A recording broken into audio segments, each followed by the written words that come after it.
Yo no sé si ser de izquierda de repente es porque en el colegio, en mi caso por lo menos, un cura marista, por haber intentado dibujar algo que no estaba en la pizarra, cometes el primer, digamos, pecado de desobediencia, te dan un cachete, te dan una bofetada, te obligan a poner la mano abierta, con una regla te pegan tal golpe que te dejan marcado hasta los milímetros aquí, y uno dice, esto no es bueno, que te peguen no es bueno, que te pegue un cura todavía es peor, porque está incumpliendo incluso el mandato divino.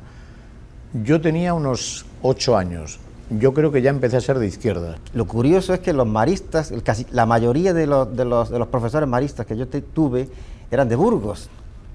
Y además, uno de los recuerdos que más me marcaron en mi época escolar fue una paliza que me dio uno de ellos. Tú también. Que se llamaba, además, ahora lo puedo decir públicamente, por fin me puedo vengar, se llamaba Jesús Rodríguez y era el director del colegio y me pegó de una paliza, pero de una manera absolutamente injusta, y porque en el fondo yo no había hecho nada, pero él supongo que pensó que yo había hecho algo, estaba hablando con un compañero y encima delante de toda una serie de niños más pequeños, y fíjate, yo debería tener unos 12 o 13 años, lo que significó de humillación para mí.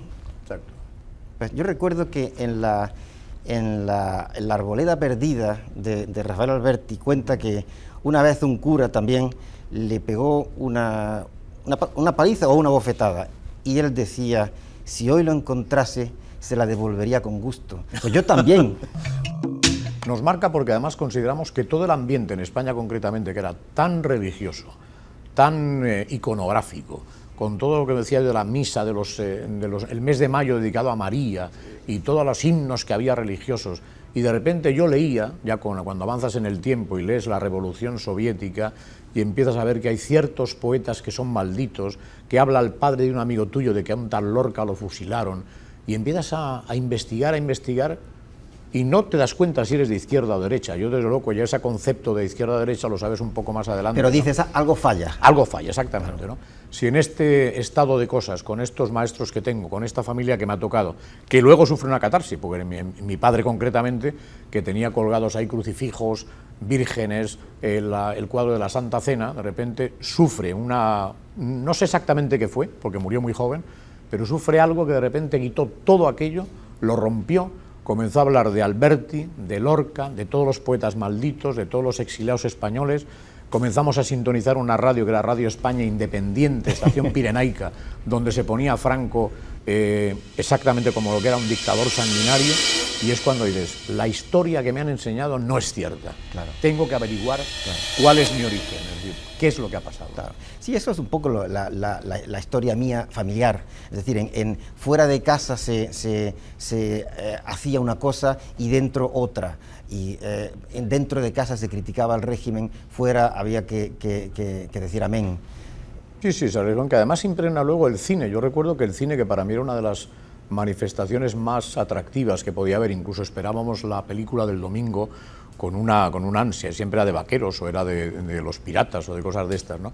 Pero cuando te enteras de que hay un cine alternativo, que hay un cine en blanco y negro, no en colorines, ya no era Tecnicolor ni Cinemascope, ¿no? Ya no era La túnica sagrada ni esas cosas, y ves que hay unos señores que hacen como Ingmar Bergman. Yo tenía como 14 años o 13 cuando vi El séptimo sello, ¿no? Yo recuerdo que no entendí mucho, porque aquella simbología de Ingmar Bergman, aquel cine tan adusto, tan frío... Yo no entendí nada.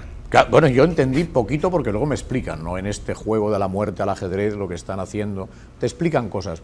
Pero yo descubrí que ese cine me gustaba también mucho, luego no me gustó, luego cuando ya lo releí es cuando digo, aquí hay un poco de simbología barata también, ¿no?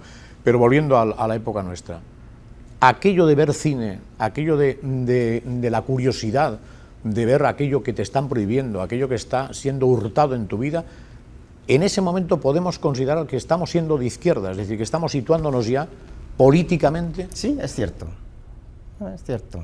En el fondo estábamos en contra, porque, por supuesto, aquello que pasó, esto que acabamos de contar, de esa paliza que me dieron a mí, o de esa bofetada que te dieron a ti, supuso una rebelión, aunque no se expresara no se expresara externamente, pero supuso una rebelión y un enfrentarse, y un decir esto no es.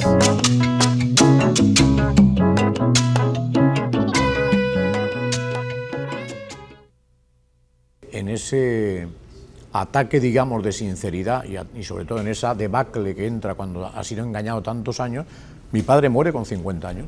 ¿Ah, sí? Y yo achaco, digamos, esa muerte a una decepción brutal, es decir, a una vida que se le cae totalmente, haber entregado a unos ideales una serie de años y de días y para nada, ¿no? Claro. Pero sin embargo, digamos, la posición, cuando en esa edad crucial también de los 20 años decides que ya estás involucrándote en una militancia, ¿a ti cuándo te ocurre? Porque a mí en la universidad entro enseguida en contacto. No, en mi caso es muy diferente. Yo era, se puede decir, de izquierdas. Yo estaba furibundamente en contra del franquismo, pero no militaba. Simplemente era una militancia interior.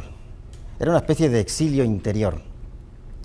Entonces, por supuesto, era aquella época, tú la recordarás, en que todo lo que nos venía como noticia desde fuera, por supuesto pensábamos que era falso. Incluso a veces pensábamos que era falso lo que no lo era, simplemente porque venía del poder. ¿Tú te situabas ya en una izquierda política, social? Sí, además, porque cuando uno... ¿Y en qué se definía, perdón, en qué se distinguía? Pues simplemente en que a mí me decían que siempre estaba en contra de todo. Yo era el eterno insatisfecho. Eterno insatisfecho. Y lo que yo recuerdo también es que los amigos lo que hacían era enseñarte, hacer que te preocuparas por leer, por ir al cine, por leer poesía también, por escuchar discos, por escuchar cantantes que en un momento dado no tenías acceso a ellos. Es decir, la cultura que había en aquellos años era totalmente de izquierdas, o nosotros elegíamos esa cultura por mor de no soportar aquella que te obligaban desde un régimen de derechas. Sí, yo creo que la cultura, estoy hablando ya de los años universitarios, buscaba lo prohibido. Es decir, yo recuerdo que en Granada había una librería que se llamaba El Quijote, en la cual uno entraba y había una especie de trastienda en la que uno podía encontrar los libros que estaban prohibidos, que eran aquellos libros de... Pues sí, en el fondo es que era una tontería, porque yo no sé ni por qué lo prohibían. Sí, Neruda, León Felipe... Pero sí, Neruda, León Felipe, García Lorca, que estaban publicados por la editorial Losada de Buenos Aires. Y era lo que buscábamos, porque venía de fuera y porque era simplemente lo opuesto. Pero yo creo que una de las características que yo me he encontrado siempre en las personas consideradas de izquierda es la curiosidad continua cultural. Es decir, el avance en todo tipo de, no de investigación, que sería demasiado pretencioso, ¿no?, pero el continuo afán de lectura, de búsqueda, de información, búsqueda de información. Pero eso a nosotros nos viene, yo creo, por algo fundamental, como europeos, ¿no?, que yo creo que es distinto un hecho tan relevante como la Revolución Francesa y un hecho tan tremendamente relevante, pero más moderno, como la Revolución Soviética, ¿no? Claro, yo no sé si tú recuerdas, supongo que sí, que en aquella época teníamos una especie de complejo de inferioridad con respecto a Europa, y sobre todo yo, que estudié francés, supongo que tú también, porque en aquella época nadie estudiaba inglés.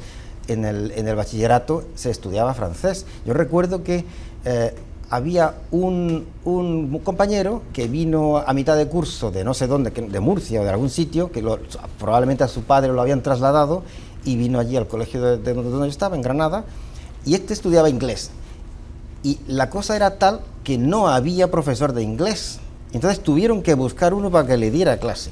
Bueno, esto es curiosísimo lo porque que me has contado. todo era francés. Esto es lo más curioso que yo he encontrado en mi vida, porque resulta que en el instituto donde yo termino los estudios había una profesora de francés, nativa francesa, que tenía una pequeña tienda que se llama Musique et de Sport. Entonces tenía su delegación allí. Da clases y la expulsan de allí por haberla descubierto algo que luego supimos que era una persona de izquierda. En su lugar nos pusieron a un comandante del ejército que era veterinario y que daba francés. Yo sabía más francés que este señor comandante, ¿no? Y le montamos la primera huelga. En ese momento ya éramos de izquierdas muchos, ¿no?, pero fue en preuniversitario, y fue un auténtico shock en el colegio. O sea, una huelga en pleno franquismo, pero cuidado. La pagaste caro. La pagamos caro, pero el motivo era cultural. no queríamos que nos enseñaran un mal francés. Nosotros nos sentíamos tan desprovistos de todo tipo de derecho que todo lo que venía, por lo menos ese era mi caso, todo lo que venía desde fuera, sobre todo si era del norte de Europa y sobre todo de Francia, porque Francia tenía el aura de la revolución. Yo entonces, estoy hablando de cuando era adolescente, yo no hacía el análisis de diferencia de revolución francesa con respecto a la revolución bolchevique. Era una revolución, significaba un cambio de estructuras, que era lo que anhelábamos. Me parece un gran pueblo el francés. Reconozco que el nivel, digamos, de música clásica que a mí en el colegio se me impone más o menos, pero que me sirve para formar el oído. Luego ya en la época de la universidad recuerdo que toda la canción que en España se hace en los años 60, 70 y que conciencia a las personas de lo que era un pensamiento de izquierdas, una llegada, digamos, a la poesía y al compromiso social, viene de la canción francesa, claro, y viene de Georges Brassens, Brel, claro, Serrat, Ferrey, etc. Eso yo creo que es un favor tremendo. Sin embargo, yo creo que esto, lo que luego nos hizo es un poco, yo diría, radicales en el sentido de que despreciábamos, por ejemplo, el rock and roll. Y yo no. ¿Tú no? Porque antes de, digamos que yo empecé con la canción francesa, yo empecé con Brel, con Brassens. Yo recuerdo que entonces no se conseguían las letras de las canciones fácilmente como se pueden conseguir ahora, y entonces yo me pasaba las horas pasando, que eran los discos de vinilo, hasta poder conseguir sacar las letras y aprenderlas de memoria. Parte de mi aprendizaje del francés lo hice a través de Brel y de Brassens, yo se lo debo a ellos.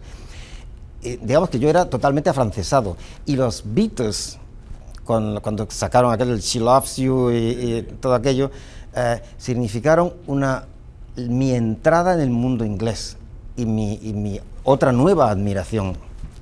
Bueno, la música siempre tuvo, supongo yo en aquellos años, lo podemos ratificar simplemente repasando la discografía, pero los hechos políticos, los hechos bélicos que sucedían en los años 60, desde la Revolución Francesa y luego el mayo del 68, 200 años después, y la guerra de Vietnam y la gente de la música que se pone en contra de la guerra, el posicionamiento de la gente que participa del cine, de la literatura, de la poesía, del teatro, un teatro comprometido, un teatro Bertolt Brecht, por ejemplo, cómo se empezó a dinamizar, el teatro de Lorca se recupera, todo aquello es como una especie de globo cultural que quiere caer encima del fascismo, y sin embargo ahora, perdón que dé un salto en el tiempo, pero toda aquella responsabilidad política de cada un miembro de la sociedad como ente cultural, parece que en 30 y tantos años se ha desplazado.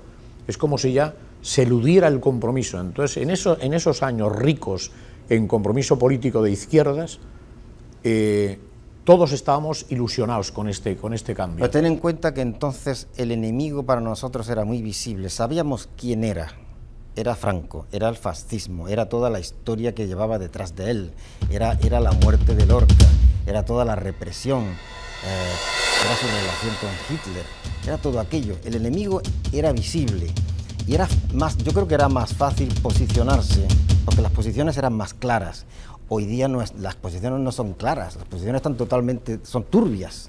Entonces yo creo que buena parte de la apoliticismo que encontramos hoy entre los jóvenes se debe a eso, porque ¿a quién se enfrentan? No, porque las reacciones, por ejemplo, populares, tanto en Estados Unidos como en Francia, en España, contra la guerra en Vietnam, contra la sangre, que yo diría que la muerte es lo contrario a la cultura y a la izquierda. Claro, es decir, yo creo que se habla de la cultura es vida, la izquierda es vida y la derecha es muerte y destrucción. El cambio semántico de las palabras, que ha venido con esta época posmoderna y que no existía, o por lo menos yo no lo veía y existía mucho menos en la época que éramos adolescentes y estudiábamos en la universidad y empezábamos a iniciar nuestra andadura por la vida.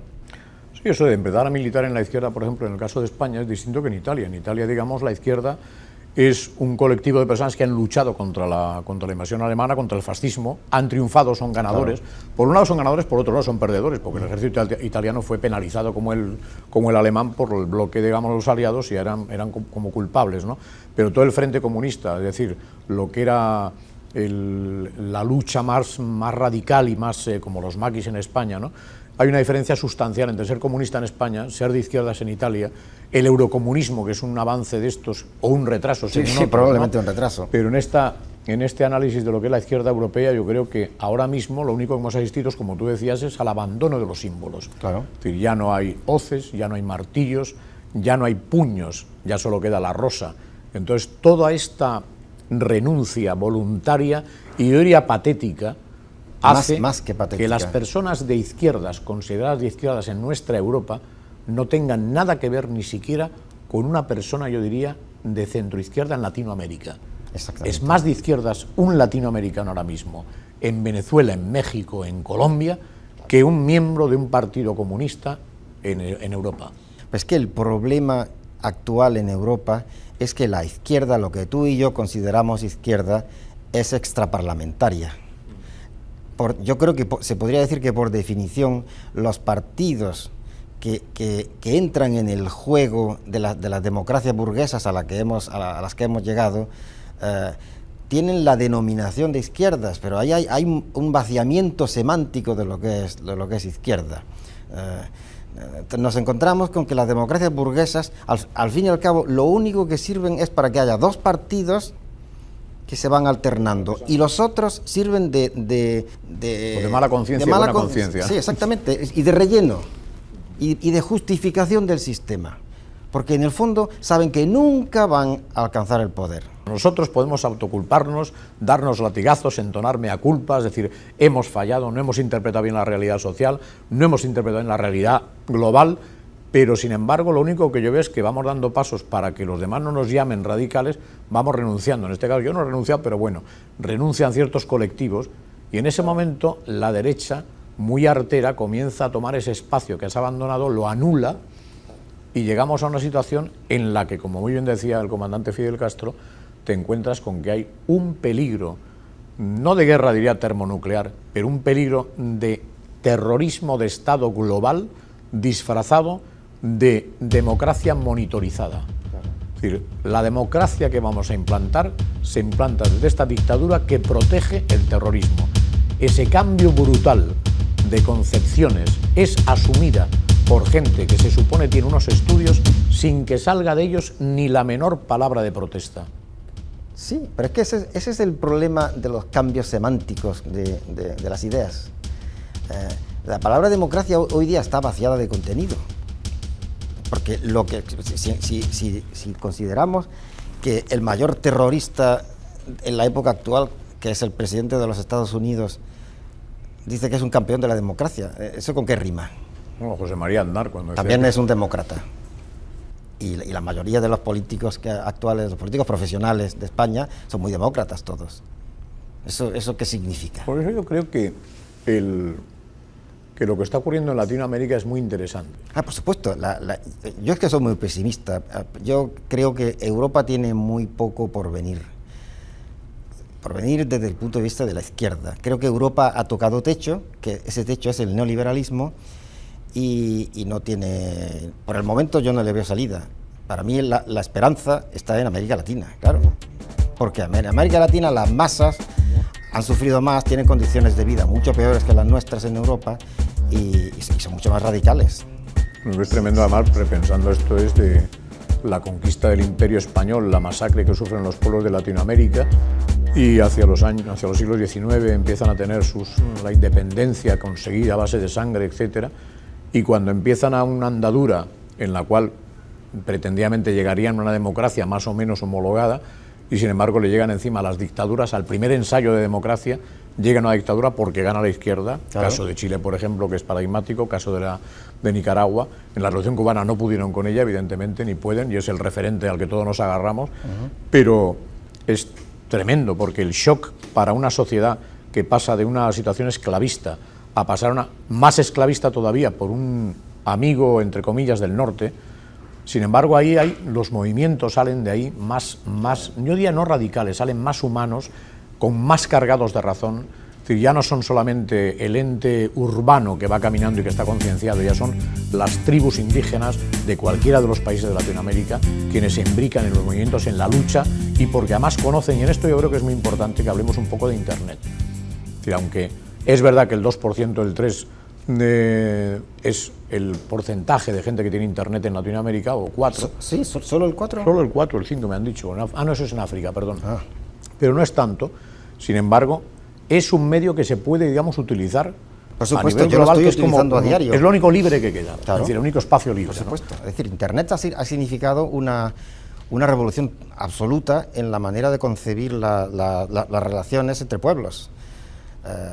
Hoy día, cualquier ciudadano que tenga Internet y tenga algún interés social en Latinoamérica o en España, por hablar del mundo hispano, tiene muchísima más relación y más noticias y más conocimiento de lo que pasa en el otro lado del charco y de frontera a frontera de lo que hemos tenido nunca.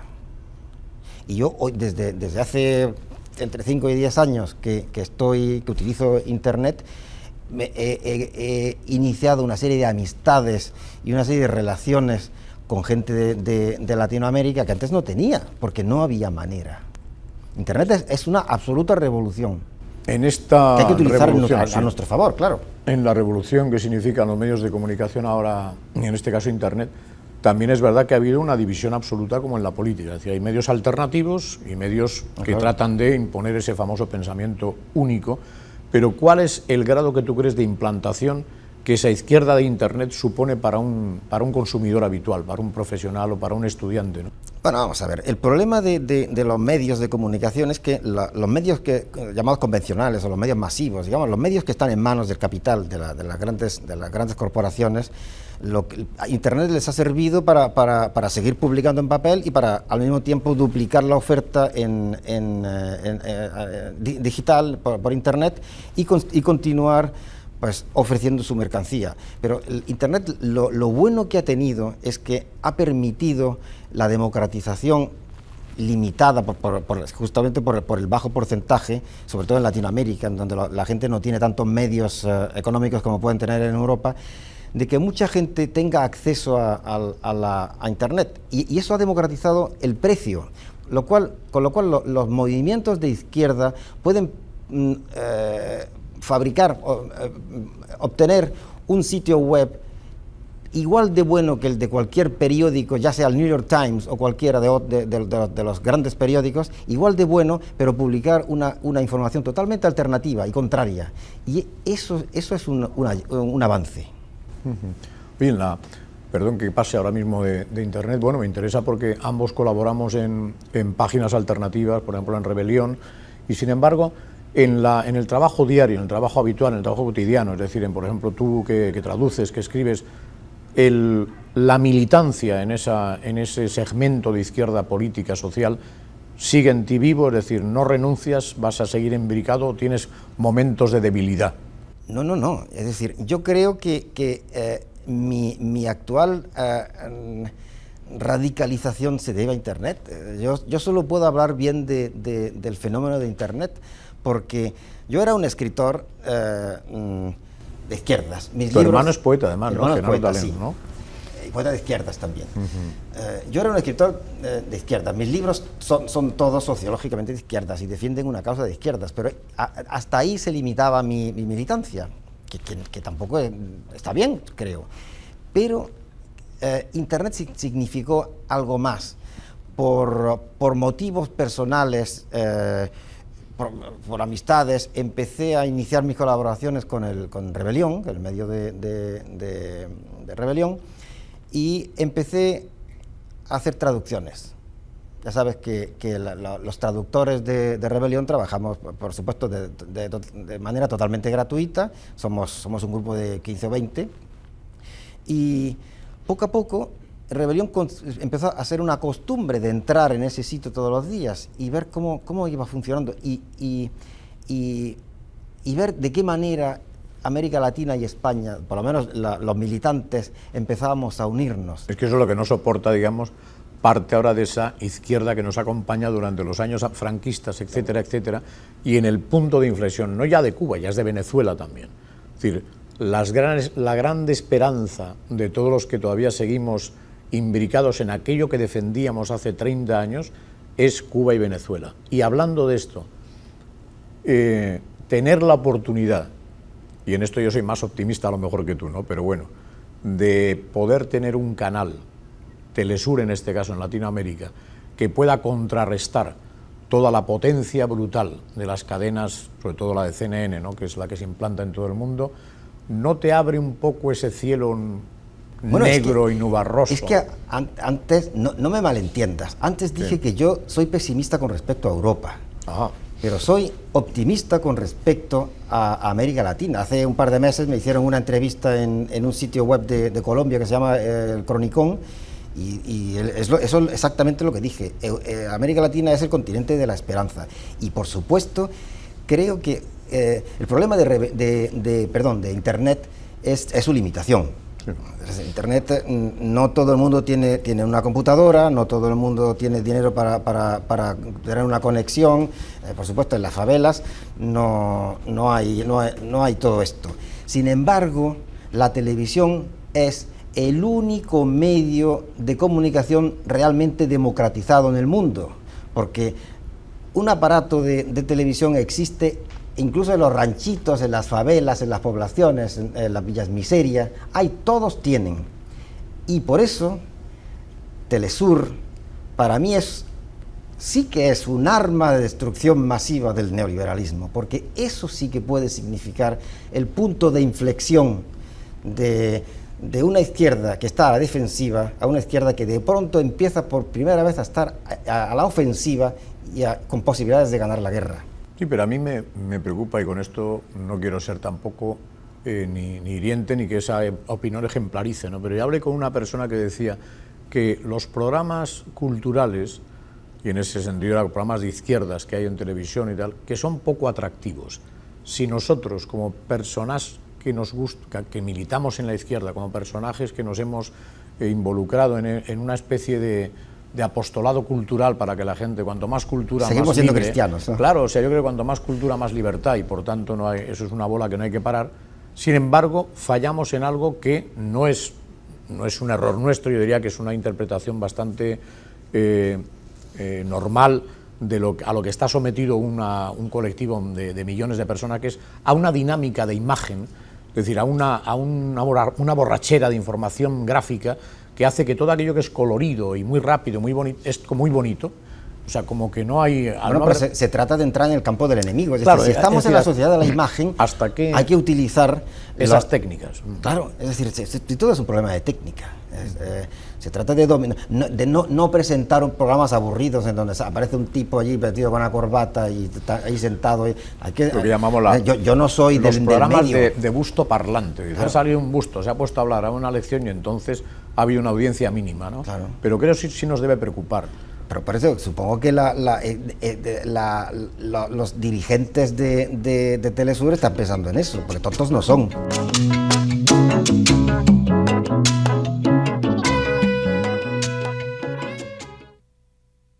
Y la mala conciencia europea, mientras tanto, se lava las manos viendo el canal Arte, que es un canal ciertamente, bueno, como objetivo, mínimamente objetivo, muy parecido a lo que la BBC hacía, ¿no? Esa democracia burguesa, claro.